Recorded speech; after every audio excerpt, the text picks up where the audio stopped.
Jonathan. Sí.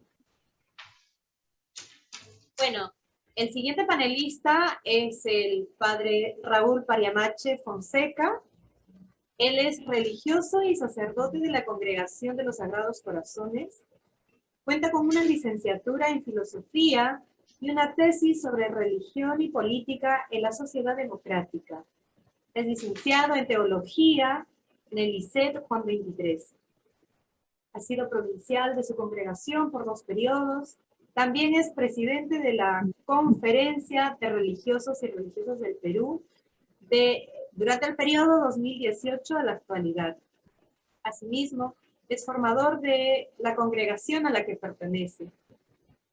Participa en la Comisión Resucita Perú y en la Comisión de Prevención de Abusos y Cuidado de la Vida de la Conferencia de Religiosos del Perú. Tiene varias publicaciones, como por ejemplo, Religión y Pandemia, Resucita al Perú desde la Fe Cristiana, La Diaconía Social en Tiempos de Crisis, Sentir con Jesús, Accesos Hermenéuticos desde la Fe, el cuerpo herido de Cristo, La fidelidad al carisma en la crisis por los abusos, contra la cultura del abuso, lectura de las cartas del Papa Francisco, La misericordia del Papa Francisco, un enfoque pragmático, entre otras muchas publicaciones más. Entonces, damos la bienvenida y agradecemos la participación del padre Raúl Pariamache. Gracias. Gracias, Yoli. Buenas noches, hermanas y hermanos. Voy a compartir un PPT. Como estoy al final, ya la gente está cansada. Bueno, lo que yo he trabajado, y me ha costado por si acaso, es lo que un poco pretenciosamente he titulado una criteriología para decidir entre 2 males. Entonces, como ustedes ven, ya yo tomo una posición, no por un candidato u otro, ¿no? Sino una posición en el sentido de que considero que ambas opciones, como opciones de gobierno, son malas, ¿no? En esa parte coincido con Vargas Llosa, ¿no? Yo mismo no he decidido mi voto, ¿no? No he decidido mi voto, así que este es un ejercicio que voy a compartir con ustedes. Es un ejercicio que lo hago yo desde la perplejidad, ¿no? En este momento del país. Y quiero advertir que es un ejercicio abierto, porque nada está dicho, ¿no? Estamos recién empezando las campañas y no hemos visto nada todavía, ¿no? Pienso yo. Una miradita a los resultados. Un hermano se refería a esto hace un momento, con mucha razón. Es verdad que si uno toma solo los votos válidos, Castillo tiene 19%, Keiko 13%, y Juntos 32%. Pero si uno toma los válidos, los blancos y nulos de todos los que fueron a votar, Castillo tiene 15% y Keiko 10%, juntos suman 26%. Pero si uno toma todo el electorado, el universo del electorado, incluidos los que no han ido a votar, los ausentes, en realidad Pedro Castillo representa el 11% y Keiko Fujimori el 7%, y juntos con las justas pasan en 18%. Pero para ser equilibrados, quedémonos con la columna del medio, es decir, con ese 27% que suman ambos, ¿no? Para compararlo con las encuestas, ¿no? Y estas son las 2 encuestas, la del domingo de Ipsos. Castillo tiene 42, Keiko 31, Blanco Viciado 16, no precisa 11, según Datum del día de antes de ayer. Castillo 41, Keiko 20.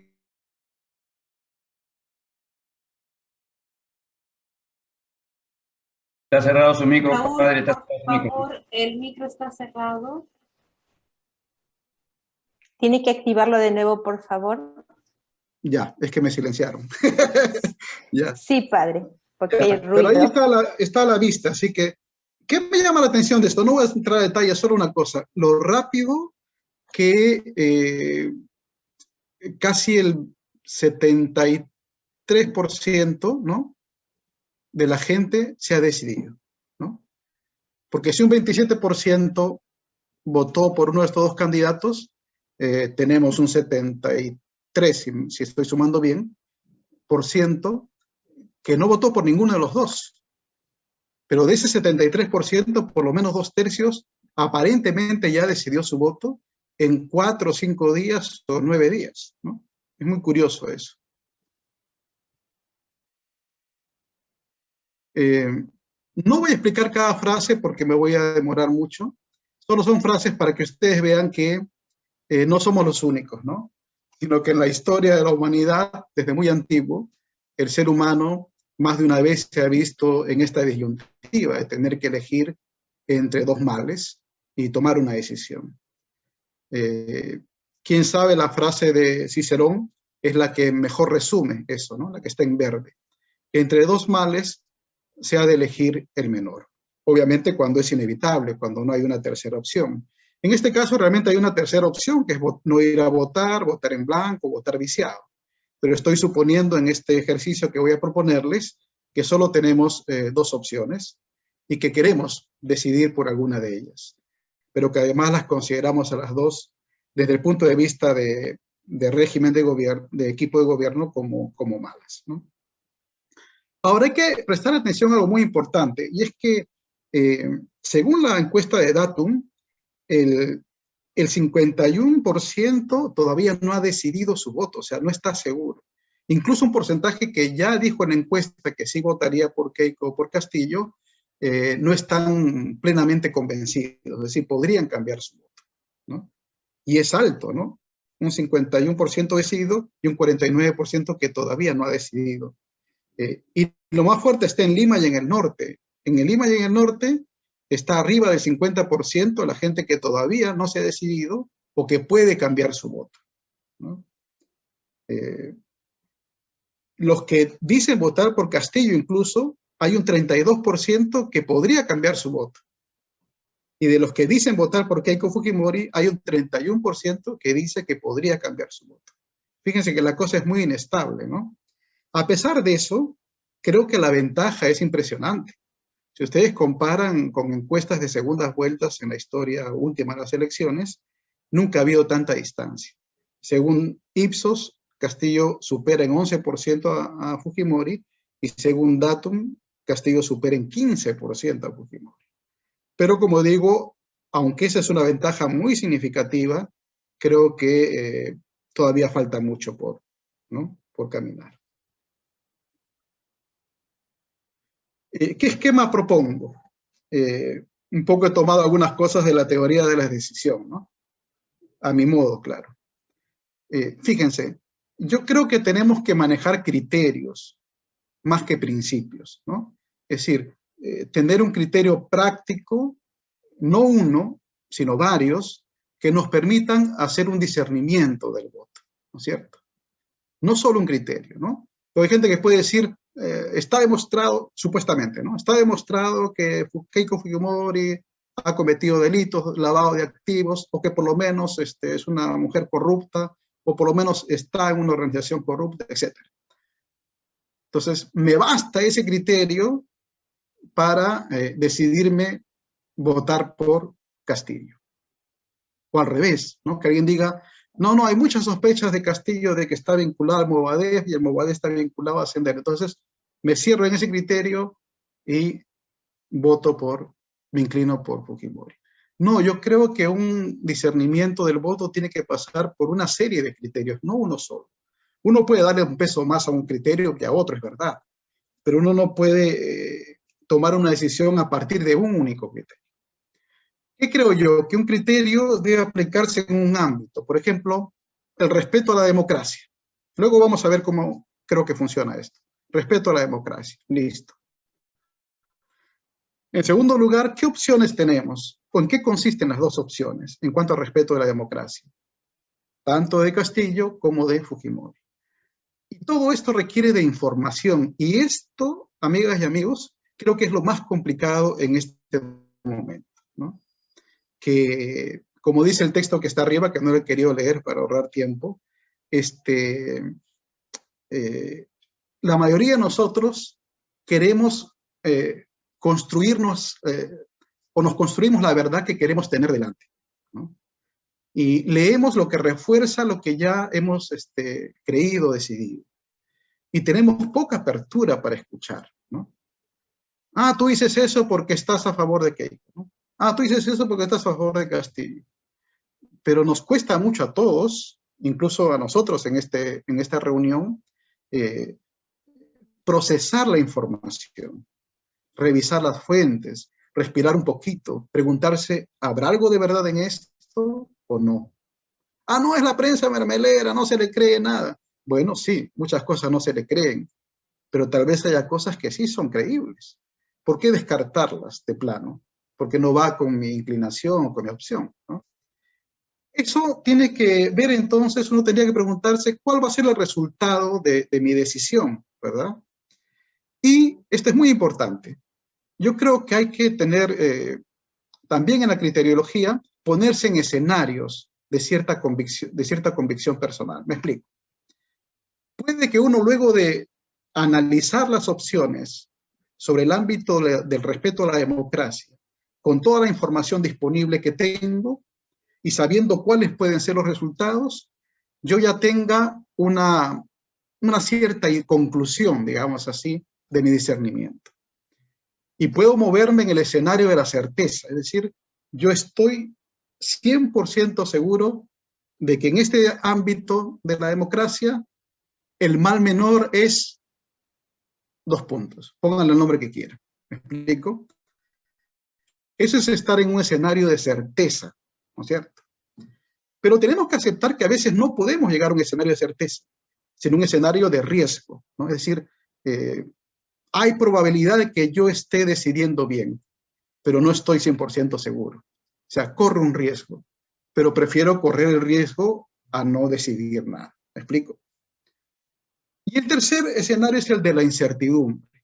Es probable que luego de recibir toda la información sobre las 2 opciones, sobre el tema de la democracia, respecto a la democracia, yo llegue a la conclusión de que no tengo certeza de cuál es el mal menor. Ni siquiera estoy en la zona de riesgo, sino me he quedado en el escenario de incertidumbre, ¿cierto? O sea, no sé realmente. Y a partir de eso tendré que tomar una decisión. Bien, entonces no olviden este esquemita que es un poco un borrador que he elaborado, pero que se puede ir perfeccionando conforme pasen los días y conversemos, ¿no? Ahora, yo he escogido 5 ámbitos. No sé si me va a alcanzar el tiempo para todos, pero tampoco quiero correr, ¿no? 5 ámbitos. El primero es el de la integridad personal. Entonces, en este me voy a detener un poquito más para ver cómo es mi propuesta de cómo podría funcionar esta criteriología que estoy proponiendo. La pregunta sería en negativo, claro, porque yo creo que ambos son normales, ¿no? ¿Qué candidato genera menos desconfianza sobre su integridad personal? Sería la pregunta. ¿Qué candidato me genera a mí, ¿no? Menos desconfianza? O sea, tal vez me incline a votar por él, porque ambos me generan desconfianza, ¿se dan cuenta? Ambos me generan desconfianza, estoy hablando de mí, ¿no? Pero ¿cuál me genera menos desconfianza? Y para eso hay que entrar a la información. Yo después les voy a pasar el PPT porque he puesto ahí algunos links que no voy a entrar ahora, obviamente, ¿no? Sería infinito.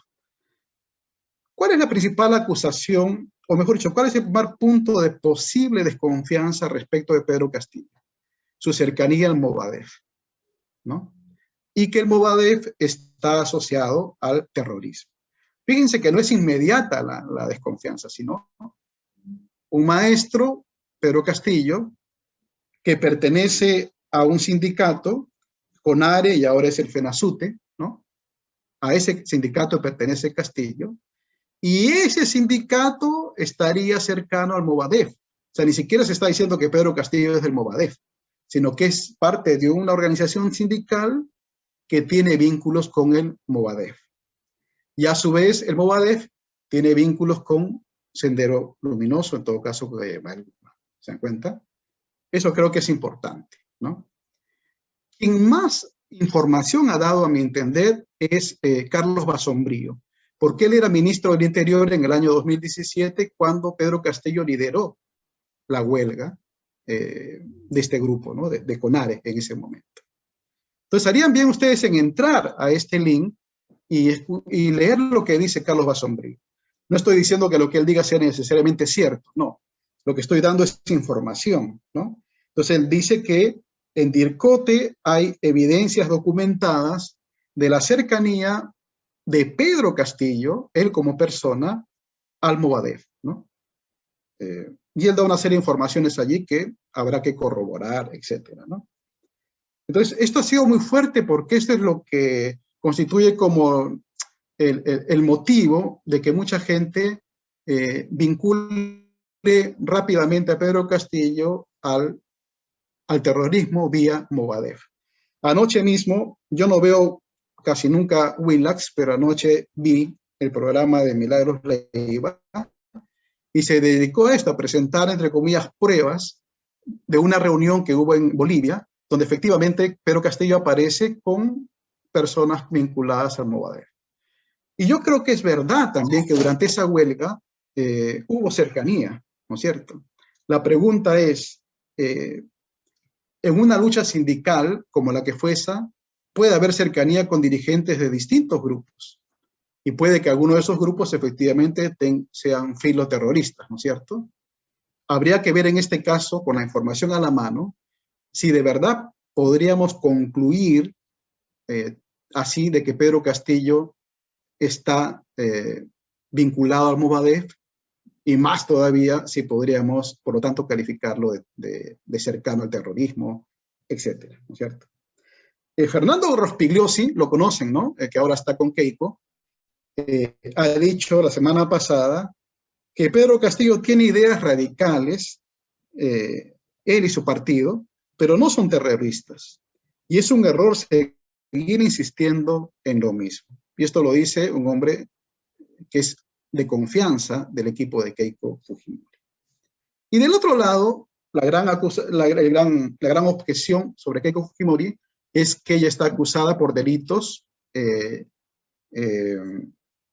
como lo ha explicado José Domingo Pérez, y aquí les paso el link si quieren entrar después, en una entrevista muy interesante, de ser la lideresa de una organización criminal, lavado de activos y obstrucción de la justicia, y ha pedido 30 años y 6 meses de prisión, ¿no?, para Keiko. Claro, aquí es muy distinto, porque en el caso de Pedro Castillo, según Basombrío, hay documentación en la DIRCOTE, pero no se ha hecho una investigación, no se ha abierto una investigación fiscal, no ha iniciado un proceso, no hay acusación ni nada hasta el momento. En el caso de Keiko Fujimori, ha habido una investigación, ya hay una acusación fiscal y se está esperando el inicio de un proceso. Pero es más, fíjense, aunque no fuera el caso de que se llegara a probar el delito y la justicia absolviera a Keiko Fujimori, hay que tener en cuenta que la misma Juliana Loza, su abogada, ha declarado que no ha habido lavado en el caso de algún dinero que se recibió, pero sí simulación, ¿no? O sea, estoy hablando del caso de Credit Corp, ¿no?, que le habría entregado $3,5 millones a Keiko para su campaña. Y entonces Juliana Loza dice, sí, pero aceptamos que recibimos el dinero, pero eso no es un delito porque en ese momento no estaba tipificado como un delito, ¿no? Es más, hicimos simulación, porque no registramos como que recibimos esos millones de tal empresa, sino hicimos que una serie de personas aparecieran como donantes, ¿no? O sea, por lo menos admiten que ha habido una falta, si quieren, de carácter ético, ¿no? La pregunta es, ¿cuánto pesa este criterio para uno de nosotros, verdad? ¿Cuánto creemos la información que viene de un lado u otro, ¿no? ¿Y a qué nivel, a qué escenario llegamos en nuestra conclusión? ¿Quién te genera menos desconfianza, ¿no? ¿Pedro Castillo o Keiko Fujimori en cuanto a la integridad personal? ¿Y tu conclusión está en el escenario de la certeza, del riesgo, o te quedas finalmente en la incertidumbre, ¿no? Pasemos al segundo caso, que es el entorno. ¿Qué candidato genera menos desconfianza sobre su entorno personal? Aquí voy a ir más rapidito. En el caso de Pedro Castillo, sobre todo las tintas están cargadas sobre Vladimir Cerrón, que es el ideólogo de Perú, además es el fundador, ¿no? Y el secretario general del partido Perú Libre, con el que ha postulado Pedro Castillo, ¿no? Cerrón estaba en la plancha presidencial como vicepresidente, pero fue sacado porque tiene una condena por negociación incompatible en agravio del Estado, dígase corrupción, y empezó a purgar una condena en la cárcel de 4 años y 8 meses, pero luego no es que lo absolvieran, sino que pasó esa condena a ser fuera de prisión, ¿no? O sea, es un hombre que está condenado por ese delito, pero sin pena de cárcel, ¿no? Curiosamente, Pedro Castillo, cuando le han preguntado sobre esto, ¿qué ha dicho? No ha sido condenado por corrupción, sino por la corrupción. Entonces, Castillo dice lo mismo que dicen todos, ¿no? Esa es una persecución, ya sabemos ese rollo.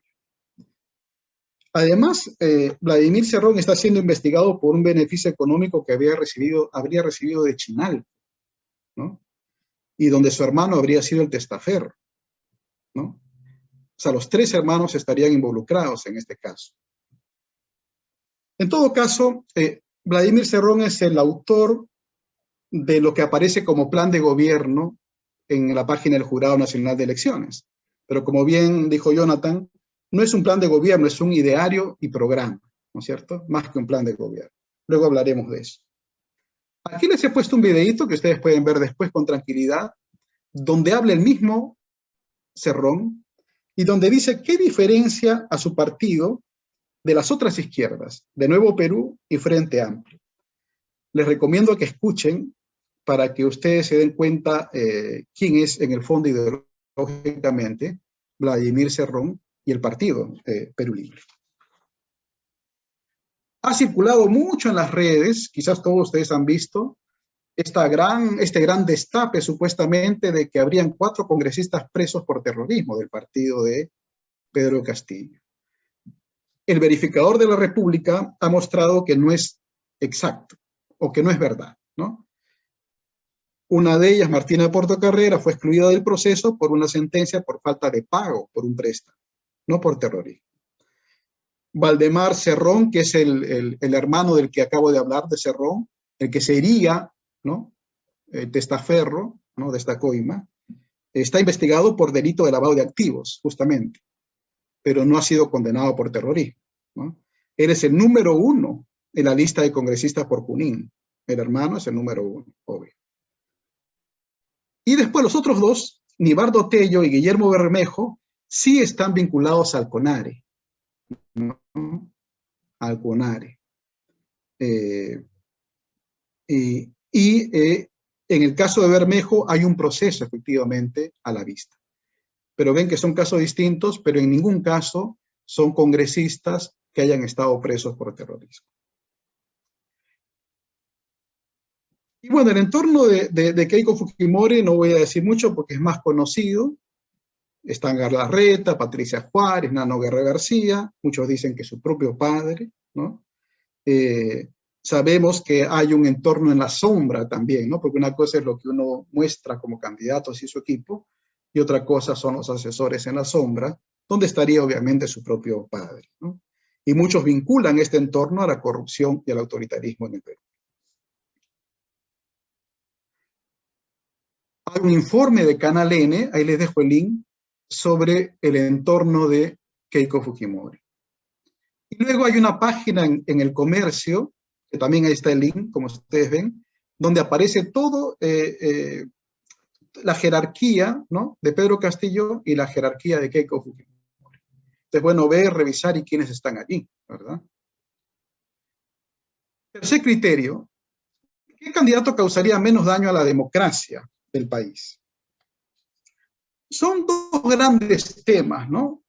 El primero, previo que he dicho, la integridad personal y el entorno personal. Pero luego hay 2 grandes temas que están en este momento en boga, ¿no? Y que están teniendo mucho influjo en la decisión de la gente. Democracia y economía. Entonces, de eso voy a hablar un poquito más ahora. Veámoslo, democracia. Bueno, hay muchas sospechas yo pongo sospechas, ustedes pongan otra palabra si quieren, sobre el respeto que tendría Pedro Castillo como gobierno respecto de la democracia. Y se teme un despotismo, ¿verdad?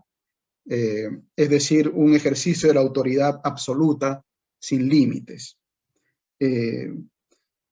Es curioso que muchas de las respuestas de cosas que va a hacer Pedro Castillo, si ustedes lo siguen con atención, están condicionadas por una nueva constitución, ¿no? Eso me llama mucho la atención. Uno podría decir, pero claro, es necesario. Pero ¿qué pasa cuando tú condicionas muchas de las cosas que vas a hacer en tu gobierno a el requisito de una nueva constitución? Y resulta que cambiar la constitución no está en tus manos, ¿no? Me preocupa eso, que Pedro Castillo permanentemente aluda a la constitución a una nueva constitución como condición de las medidas que va a tomar. ¿Qué pasa si el Congreso le dice que no o el pueblo en el referéndum le dice que no? Dina Boluarte, que es candidata a la vicepresidencia de Castillo, la misma noche de las elecciones dijo que, en este sentido, si el Congreso es obstruccionista, se tendrá que cerrar. ¿No es cierto? Me preocupa también de Castillo en este aspecto sus referencias exclusivas al pueblo. Presten atención a cómo él responde, porque tiene un libreto, ¿no? Y esto no es una crítica, todo el mundo tiene un libreto, ¿no? Pero quiere decir que en su libreto, junto con apelar a la Constitución, nueva Constitución, apela siempre al pueblo, ¿no? ¿Usted está a favor del aborto? No, eso el pueblo lo dirá, ¿no? ¿Y usted cree que el Tribunal Constitucional debe ser cambiado? Eso el pueblo lo dirá, ¿no? Y uno se pregunta, ¿quién es el pueblo? ¿No? ¿Por qué canales institucionales corre la decisión popular? ¿Qué pasa cuando un día ese pueblo le dice que no? ¿Se dan cuenta? Pedro Castillo mismo, y esto no es una calumnia, ¿no? Dijo en una entrevista, vamos a desactivar el Tribunal Constitucional en el acto y va a ser elegido un nuevo tribunal por el pueblo. Y los jueces y fiscales van a ser elegidos por el pueblo. ¿Se dan cuenta esa? O sea, claro, ¿quién no tiene críticas contra los jueces, los fiscales y algunos tribunos del Tribunal Constitucional? Es obvio que sí. Pero me temo de que esta solución tan radical, ¿no? Pueda ser efectiva, ¿cierto? Y entonces, ¿con qué nos quedamos?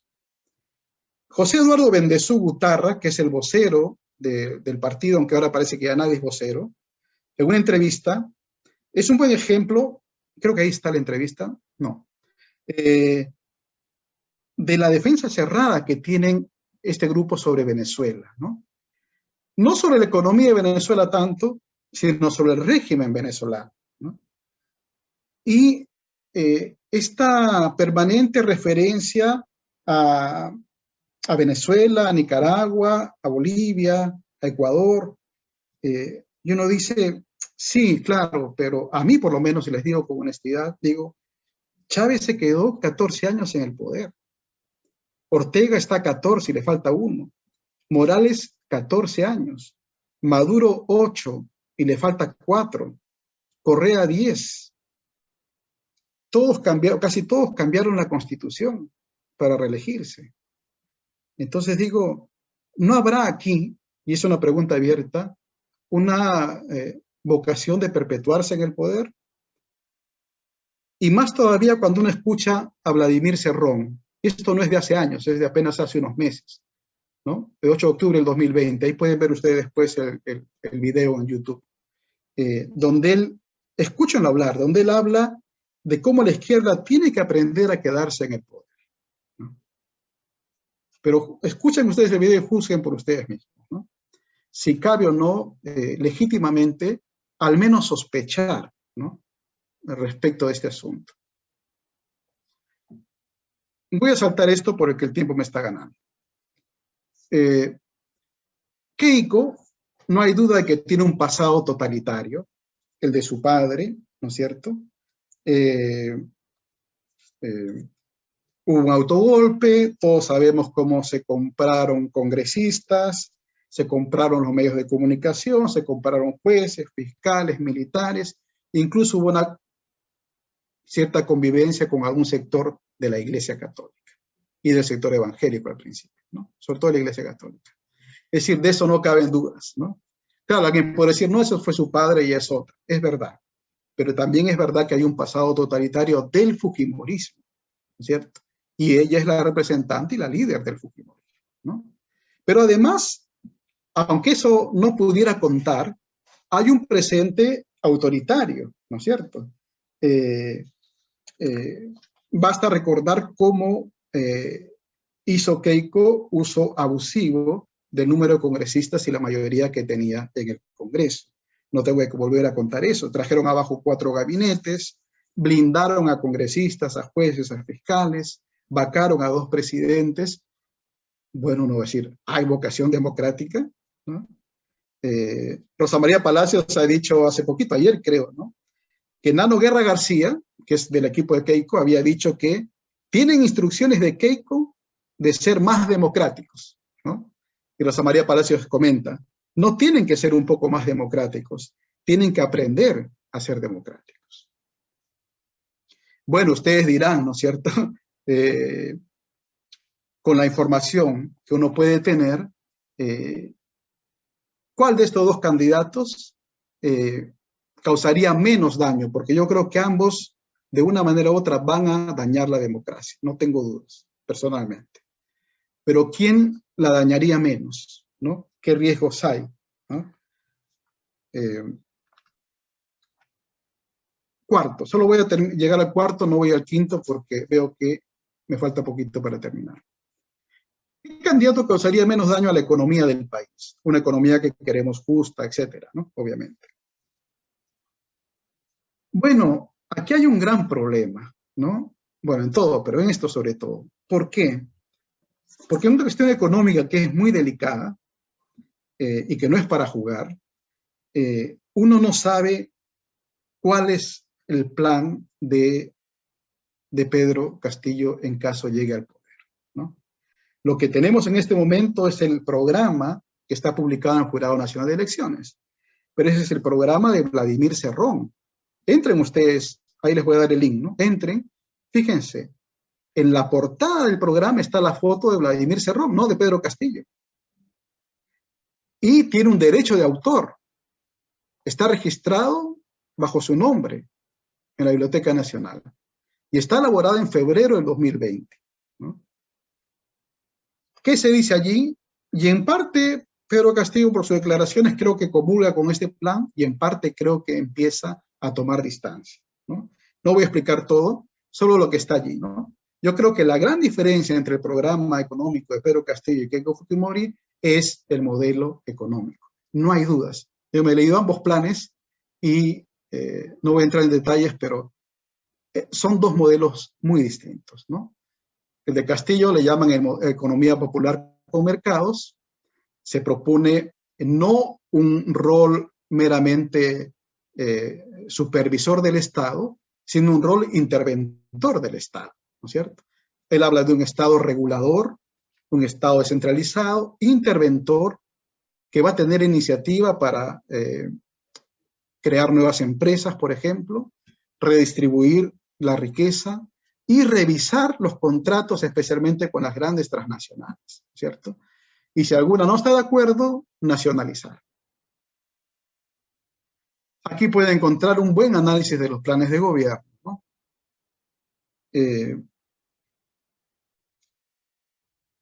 Claro, ayer o antes de ayer, Castillo ha dicho que su equipo ha elaborado, cito literalmente, su equipo ha elaborado un plan de gobierno que difiere del programa de Cerrón. Esto me llamó la atención, porque es decir, el programa que está publicado con el partido con el que él candidatea, parece que no lo convence, ¿no? Y ahora, con un equipo que nunca ha dicho quiénes están, le han preguntado 1 y 1000 veces quién es ese equipo económico. Él dice, ya se verá, ¿no es cierto? Y con ese equipo ha elaborado un plan de gobierno que es distinto al de Cerrón. Eso ha dicho él literalmente. Claro, todos esperamos que lo publique, ¿no? Cuanto antes. Él ha deslindado con Cerrón y ha dicho que no hay ningún vocero, sino solo él. Otro punto sumamente preocupante. Está bien que tú deslindes con los que no son de tu partido, ¿no? De tu movimiento, con los que no son tus congresistas. Pero si tú a los pocos días de haber ganado la primera vuelta, deslindas del secretario general de tu partido, deslindas de tus vicepresidentes, deslindas de tus congresistas, me dice, bueno, ¿con quién va a trabajar? Avanzo. Ahí pueden tener cuando él toma distancia de Cerrón, ahí está el link. Keiko, en cambio, propone otro modelo, la economía social de mercado, donde el Estado solo tenga un rol subsidiario, ¿verdad? Se encarga de los servicios, de cierta regulación mínima, pero la gran promoción de la economía, el gran motor de la economía es la inversión privada, ¿no? Y hay que favorecerla, ¿no? Como se me acaba el tiempo, solo voy a decirles mi opinión sobre esto. Yo creo honestamente, revisando ambos planes, que el plan de Fuerza Popular, en principio es un plan de gobierno, con el que uno puede discrepar, obviamente. Formalmente, mejor elaborado, ¿no? Pero ¿saben qué pasa? Me ha pasado a mí, que cuando leo el programa y los puntos económicos del plan de Pedro Castillo, de Cerrón, siento que es un plan que sintoniza más con el sentir de la gente, ¿no? Uno lo lee y dice, es un programa reivindicacionista, ¿no es cierto? Que, por ejemplo, te habla de que tiene que cambiar el reparto de utilidades. Las transnacionales se llevan el 70% de las utilidades y le dejan al Estado el 30%. Vamos a cambiar. El Estado se va a quedar con el 80% y la transnacional se va a llevar el 20%. Y si no le gusta, nacionalizamos. ¿Se dan cuenta? Critica a las mineras, critica a las AFP, critica la concentración de los medios, con lo que uno está de acuerdo, el pago, los cobros en las clínicas. Es decir, lean y se dan cuenta cómo recoge mucho el malestar de la gente, ¿no? Yo creo que eso es lo que hace atractiva la propuesta de Castillo, económicamente hablando. La gran pregunta, sintonizando que es la pregunta que uno se puede hacer, es si el remedio no va a ser peor que la enfermedad, ¿no? O si, como él mismo ha dicho ya, tendrá que moderarse un poco, replantear algunos puntos, de manera que esto sea más realista de realizar, ¿no? Porque me temo que muchas de las propuestas, tanto políticas como económicas, tengan tantos condicionantes que sea difícil realizarlos, ¿no es cierto? Con una persona que no tiene mayoría en el Congreso, el partido lo lidera Cerrón, con quien ha tomado distancia, y tampoco es un líder de la talla de Chávez, ¿no? Ni mucho menos. Pero en fin, lo último es la pandemia, pero no lo voy a decir porque estoy abusando del tiempo, pero es bueno que ustedes lo revisen porque es otro punto esencial, ¿no? Y lamentablemente el programa de Pedro Castillo no dice nada porque fue hecho en febrero de 2020, pero es imperdonable, ¿no? Que una persona, un partido que postula al gobierno haya hecho un programa en febrero, hayan pasado 9 meses de pandemia. El plan se presentó en diciembre del año pasado. O sea, hubo 9 meses para actualizar, ¿no? En el caso de Keiko sí hay medidas muy normales que lo haría cualquier grupo, ¿no? Finalmente, yo creo que la historia continuará después de la segunda vuelta electoral, ¿no es cierto? Tenemos que tener en cuenta esta disyuntiva tan difícil dentro de la perspectiva del Perú bicentenario. Y yo me imagino por lo menos 3 tareas, ¿no?, que nosotros como iglesia tenemos que también favorecer. Lo que el Papa llamaba en Fratelli Tutti la rehabilitación de la política al servicio del bien común. El ejercicio de la ciudadanía, recuperar la participación política, la organización social, empezando por nuestras comunidades eclesiales. Y la práctica del amor político, como el Papa bien lo dice, en los ámbitos micro y en los ámbitos macro. Bien, gracias. Disculpe que me pasé un poco.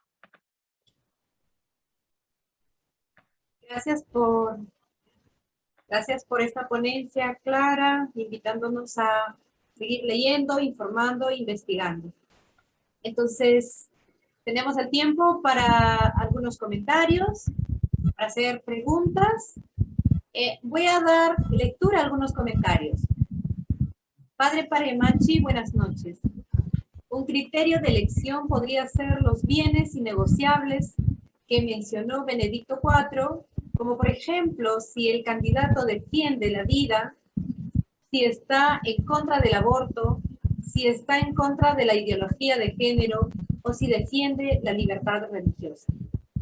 Tengo dudas sobre los temas de los bienes innegociables, si pudieran ser aplicados en este caso.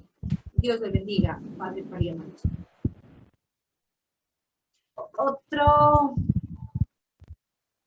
Aquí tenemos otra apreciación, dice, pero en eso no hay diferencia, más bien Keiko se quiere quedar gobernando siempre por años y años, igual que la intención de su padre. Irene, por su parte, comenta, gracias, Padre, por hablarnos con claridad. El pez cae por la misma boca para hacerse conocer. Realmente tiene hambre de quedarse en el gobierno hasta que muera y deje herederos en el gobierno. Ana María comenta, en respuesta a esto de que el plan de Pedro Castillo sintoniza con el pueblo, dice también ella que sintoniza además con el Evangelio. Esa es la verdad. Sí, y así tenemos algunos comentarios más por ahí. Irene vuelve a comentar, los primeros cristianos todos tenían en común, al final cuando se les acabó han tenido que pedir limosnas para atender y hacer llegar a todos. Gracias por sus intervenciones. No sé si alguien quiere hacer alguna pregunta o comentario, puede activar su micrófono.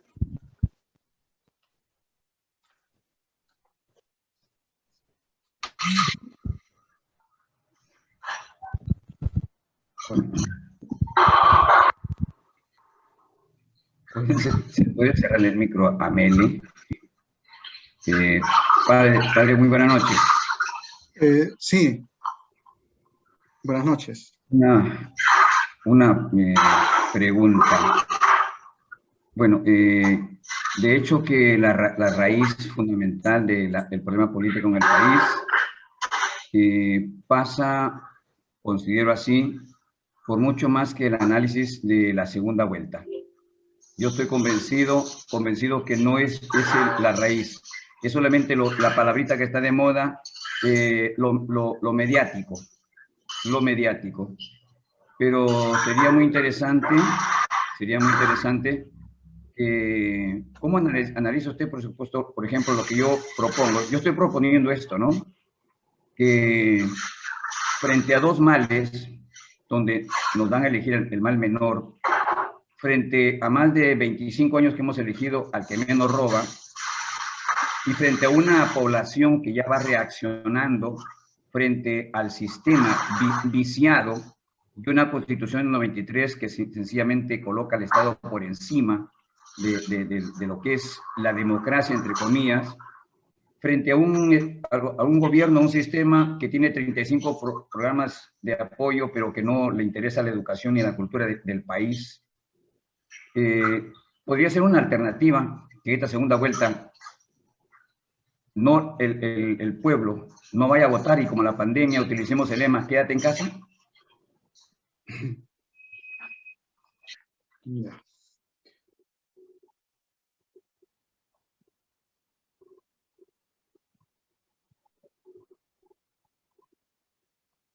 ¿Ya se puede responder? No. Sí, adelante, padre. Ya. Yolit, ¿qué dices? Sí. Tú eres la que manda. Tiene el poder. Tengo el poder aquí. Claro. Sí. Voy a dar lectura, hay una pregunta más, y entonces ahí podrías responderlas juntas, por favor. Graciela Celada comenta, muchas gracias, padre, muy clara su ponencia. Castillo tiene dentro de su plan la ideología de género, la educación laical, porque las mujeres son rezagadas por la religión católica, declaró la congresista Zaira. ¿Qué nos dice de esto? Ahora sí, por favor. Ya. Miren, yo creo que el discernimiento cristiano del voto no pasa solo por los temas clásicos del aborto, la eutanasia, lo que se llama la ideología de género, etc. Sí creo que son elementos a tener en cuenta, que ahora voy a decir, pero no son los únicos, ¿verdad?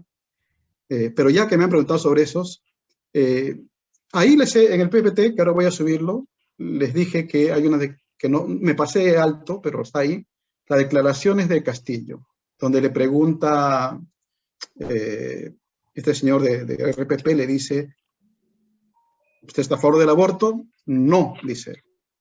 No. ¿La ideología de género? No. ¿La eutanasia? No. ¿El matrimonio igualitario? No, le dice. ¿La marihuana? Menos.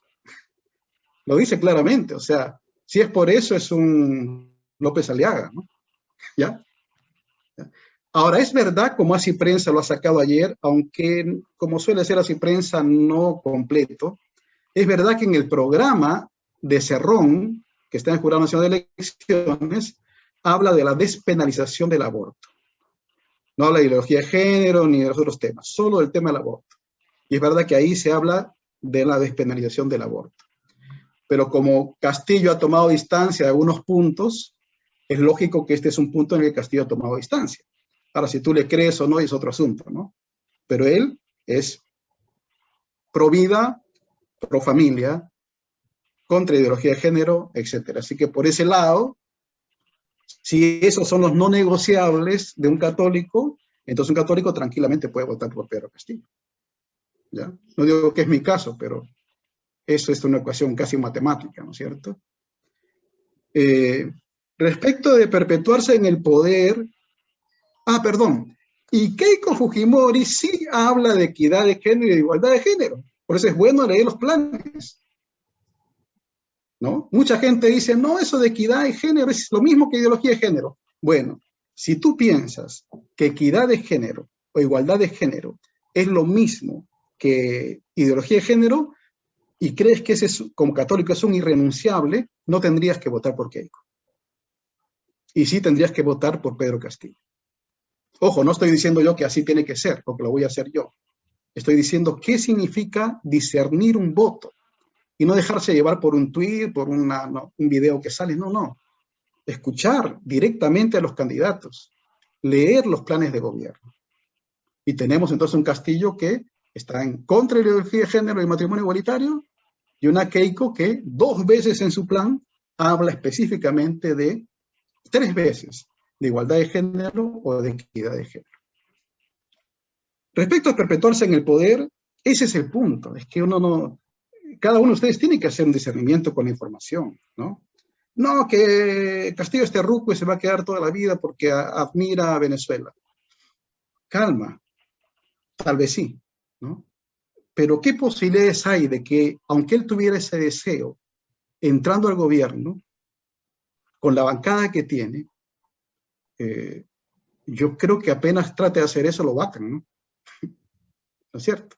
Es decir, esto pongo como ejemplo, ¿eh? No estoy tomando una posición, un ejemplo de hay que hilar fino, amigos y amigas. No hay que dejarse llevar emocionalmente por frases hechas. Por eso les decía en el discernimiento, hay que ver resultados de las decisiones. Alguien podría decir que Keiko es su mayor peligro porque ha demostrado su padre cómo se perpetúa uno en el poder, cambiando la constitución, ojo, ¿no? El mecanismo es el mismo, de derecha o de izquierda. Cuando alguien se quiere perpetuar en el poder, tiene un mecanismo, ¿no? Comprando medios, etcétera, ¿no?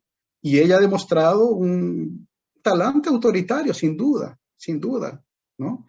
Hay gente dentro del partido, hoy día he escuchado eso, que le está diciendo, pide perdón. La única manera de empezar a subir en votos es hacer lo que hizo Alan García en la campaña para su segundo gobierno. Decir, mi primer gobierno fue un desastre. Denme la oportunidad de hacerlo mejor. Pide perdón. Bueno, quizás pida perdón, verá si cada uno le cree. Aquí es cuestión también de credibilidad, ¿verdad? Eso depende de ti. ¿Cuánta credibilidad le das a lo que diga Castillo? ¿No?